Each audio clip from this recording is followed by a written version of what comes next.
My name is Lauri Baker, and I oversee our brand and agency partnerships at Kerv. And Boris, do you want to introduce yourself? Yeah, my name is Boris Dolkhani. I'm the CMO of Bosch. Lovely. So, our theme today is really kind of brand leadership at a moment of change. A lot is happening in our industry as media and ad tech converges. Boris has an incredible opportunity at a global brand, and I want to hear a little bit about your big announcement yesterday. But you lead, as the CMO, you lead both global brand strategy and creative direction, which I think is really fascinating. And curious to know, my first question is an easy one. Just what are you hoping to get out of CES as it relates to Bosch? What are you excited about? And then what are you excited about for the industry in general? Thank you very much. The CES, we've been with CES, I think, for the last 12 years, Kathleen. I think it's been the last 12 years. I've been with Bosch now almost 9 years, so it's my 8th time here. The CES for us is a really important stage. I think for most of you, it's an important stage. It's where you meet the right people, you have the right conversations, and you can build a brand and shape a brand. And if you want to be part of the American culture, you should be at the CES too. Since we are also a tech company, our claim is invented for life. We do technology just for the best of people. I think this is also the best platform because we are, at least in Germany, a company that has most of the patents of all competitors. So yeah, technology is a big topic for us, and the CS is featuring technology. So that's why. Do you want to talk a little bit about your announcement yesterday?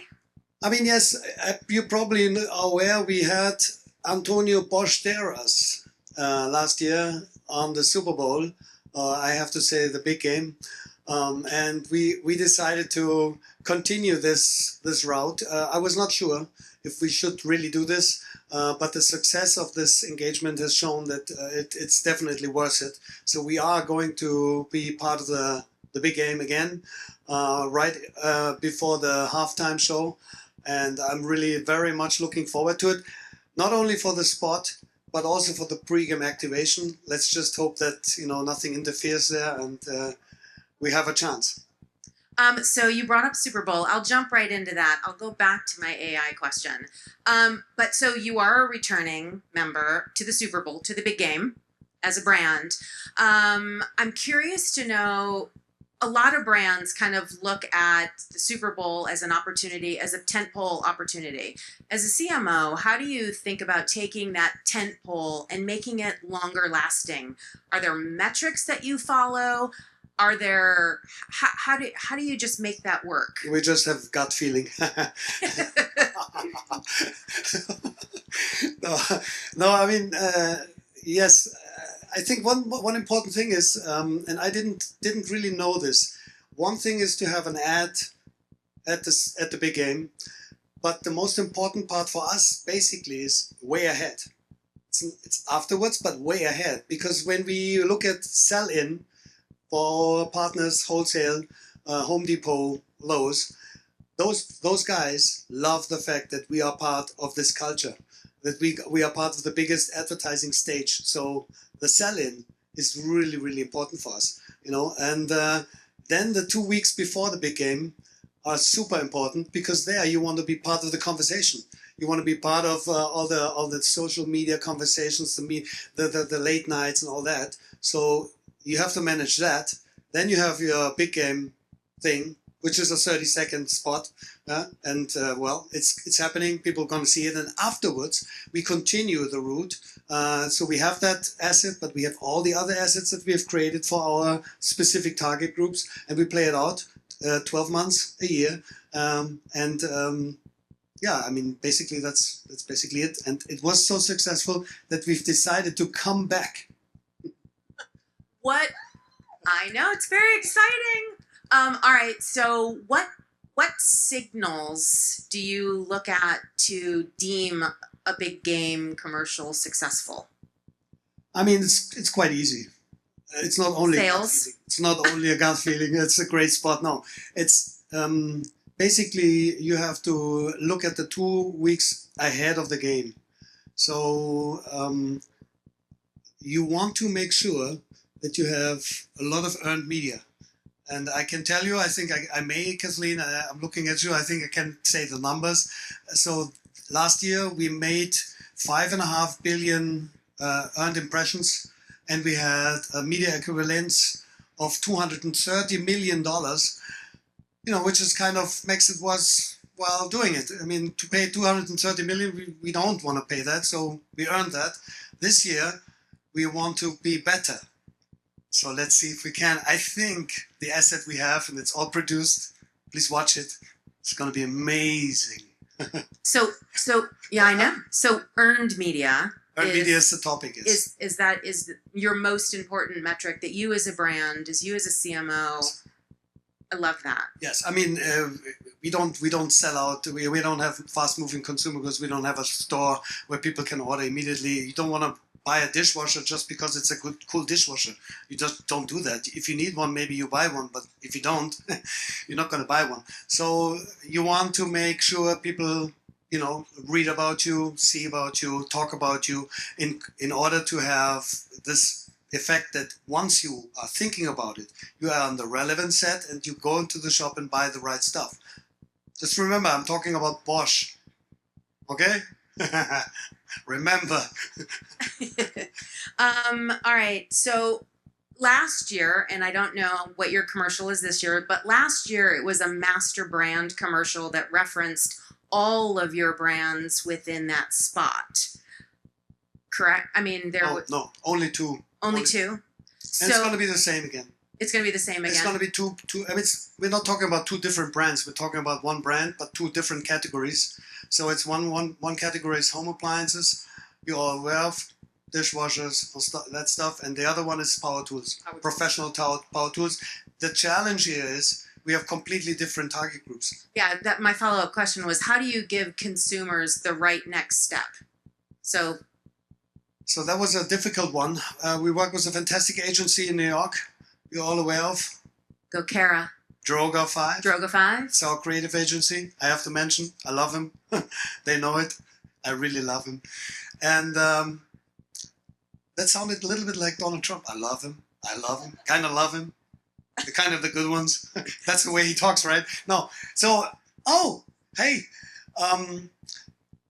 So we have completely different target groups, and they found an insight, which is really interesting. They found an insight. That means these two target groups, although they are completely different, they love two things: perfect results and perfect quality. So that's what kind of bonds them. And then they came up with the claim: the more you Bosch, the more you use our stuff, the more you feel like a Bosch, like a boss. Like a Bosch. Exactly. And then we have only one asset that we play out in one channel, which is the Super Bowl ad.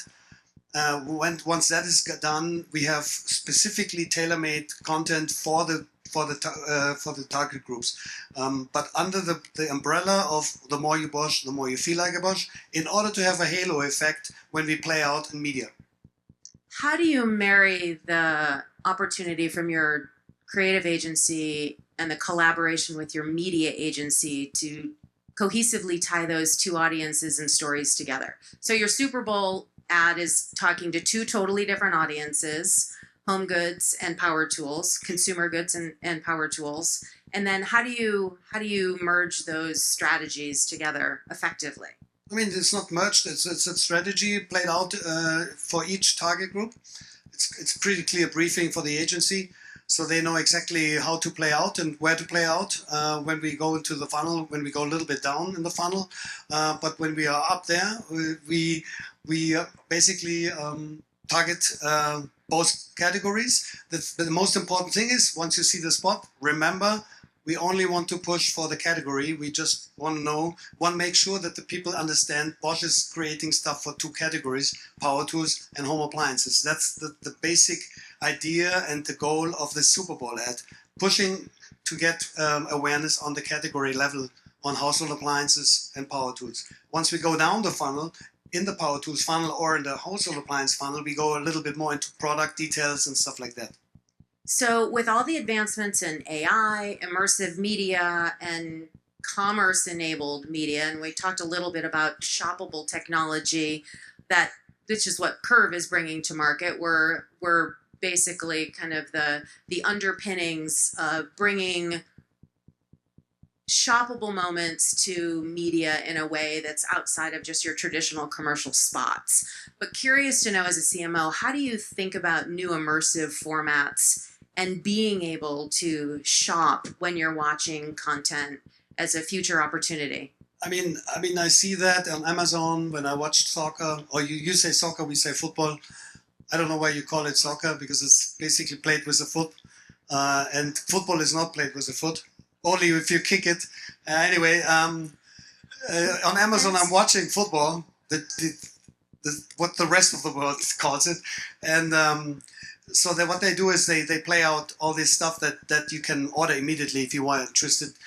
In our case, it doesn't really make sense, to be honest, but I'm open for it. It maybe for a power tool could make sense. I kind of like that, to be honest. I kind of like it, and I would be open for it. Yeah, so I'll say one of the first demos that I saw from Kerv before I joined was exactly something that I think is applicable to you, where our metadata and our AI is scanning content of shows, long form shows. For example, think HGTV or some type of DIY show where people are in and they're rebuilding their rooms, and we have the opportunity to shop the scene.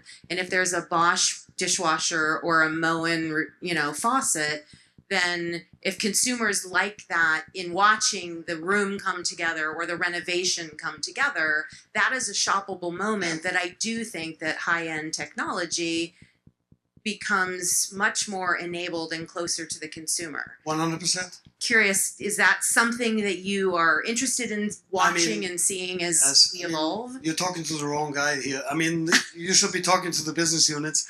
They are in charge of it, to be honest. I'm 100% sure they're open for it, and we are doing things like that. It absolutely makes sense. All right. What else? I'm thinking when we go back to global marketing and different audiences. You have the Super Bowl here in the US. Do you do World Cup? Is there any other big tentpole moments that you do globally, or is this? No, we're discussing some partnerships I cannot talk about on a global scale. For us, and it's maybe interesting for you. You maybe are all aware of the brand Bosch. It's a wonderful brand. We have a great reputation worldwide. The problem is that it's not a problem, it's a fact. We have been founded by Robert Bosch, who was an engineer, and ever since we have engineers sitting on top of this company and who are steering it. I don't know if you're familiar with this. If you have engineers doing it and you don't have marketing and brand-driven people on top, it's very difficult to have budgets and to try out things because they don't really trust in it. So Bosch has grown because we had always the best products, best innovations, and we just put it on the shelf and it's sold. Not in the US, but in the rest of the world. and the feeling for marketing and spending money into marketing is not really something that Bosch is used to. But now we see that our innovations are not there anymore, and they're not so much differentiating anymore. So when you look at the dishwasher or the power tool, it's kind of, I hate to say it, but it's kind of a commodity. So you have to use the brand more and more. You have to make sure people understand that this brand is great, it stands for quality, has a fantastic reputation. You don't do anything wrong if you buy it. Yeah. So that's basic, and you can only do that by investing into the brand. And that's what I'm trying to convey, and I'm trying to prove to our board of management in order to be able to do more and to experience maybe more, and to maybe a football World Cup one day. We are not going to do it, but maybe one day. How do you think about innovation budgets within your media strategy? Do you allocate a certain amount to innovation to try new things? No, we don't. We only try to make sure that the stuff that we are doing works out, because we just don't have that money. We just don't have enough money to play around with and to do innovative stuff and to try out things at the moment. And I only ask because at CES, I mean, we're sitting in the C space, and I think every single installation, throughout the C space is new technology that ad tech partners and publishers are trying to bring to marketers and global marketers like Bosch. And so it's interesting that that's the narrative and the kind of challenges that we have for all of us here. And when you hear at the end of the day, they just need something that works. So we need to be better at coming forward with use cases and proof of concepts. But a lot of times our marketing partners do have a little bit of innovation budget set aside where they can test. I'm sure we have some. I'm not sure. I'm sure we have. We'll work with Kara on that. You have to talk to Kara about it, but I'm not familiar with it. All right, I'm gonna pivot over to AI real quick. I know we talked a lot about creativity, and I can't. I feel like I can't do this without at least a couple questions on AI. But I do feel that AI and the evolving role of marketing is really playing out here. You made AI a central pillar of your future. You announced that yesterday, from mobility to consumer technology. As a CMO, how do you see AI changing the role of marketing, not just the tools that marketers use? Oh God, that's a very difficult question to answer, because we are trying out. I forgot the English word. Trying out AI tools. We are working with it at the moment. The expectation of our board is, we can cut budgets, we can cut people, because now we have AI, and every AI will take over everything. So we can change everything. It's not happening at the moment, for me at least. I don't see it. So we have to, wait and see what it really brings, and how we can maybe, change roles and change our organization. At the moment, I just don't see it. We are trying out things. I just talked to our colleagues at Google. We have tried to do things on the top funnel, but it didn't really work out. Of course, Google tells us, well, it's not our fault. And I say, well, but it's also not our fault. So it's very difficult at the moment. I think the technology is starting to get there. When it comes down to the funnel, it will be interesting to see if we are all getting all these AI content permanently thrown at. The question is it still relevant for us or not? I'm really curious. So yes, we're looking at it at the moment. In my role, I don't see anything that we will be changing because of AI. What we are doing, though, is we are improving our processes internally. We are, we have a fantastic Ask Bosch tool platform that all the 400,000 employees can use, and there's all kind of AI tools that you can use for your daily work, which is really great. So you can, get more efficiency there. Yeah. AI is really interesting as a marketer as it relates to responsibility and trust. And they talked a little bit about that on the earlier panel. But curious to know how, as AI becomes more embedded in marketing data and personalization, what responsibility do global brands like Bosch have in shaping ethical standards and consumer trust? Yeah, that's obvious. We have a code of ethics that we have defined in headquarters, and that we have communicated to our business units. We are kind of, trying out things, and our business units are using AI, and they are trying out things, but we have a code of ethics that's clear. I personally have to say that I'm thinking about, a differentiating factor in the future maybe can be that you're not using AI in certain issues, instead of all the other ones are using AI and people who look like people, and it's all kind of artificial. As I said, our purpose and claim is invented for life. That means our company is also a different company. We're not listed in the stock market. We're a good company. We want to make sure the life of people, of living physical people, gets better. So the question is, can I use AI in order to promote things with an algorithm for people that I want to have, that they should have a good life? So I'm not sure if we really should take that route, and to what extent we should integrate AI when it comes to creative assets. So we are still not 100% sure, but we have this code of ethics, and we are pretty strict there. Judge. I'm alive again. You brought up search, and before I go to my fire round to end out in our last 5 minutes, you brought up search, and I think that that is where the biggest impact you as a marketer are going to see in your traditional search changes. I think it was Terry this morning from Luma who was really talking about the investments in all of your chat GPTs and Microsofts and Perplexities that are looking to build ads into chat GPT, because in all of my concert, I have a 16-year-old son. He does not use search. He asks chat GPT everything. So how do you think about, search is massive. That's got to be impacting a little bit about what you're doing even today. Are you seeing that? That's a good question. I talked to Google. I told you, if he tells me the numbers, I can tell you the numbers too. In Q3 this year, they had a turnaround of 100 billion euro. Yes, I think euro, which is just for one quarter. And he says search goes up.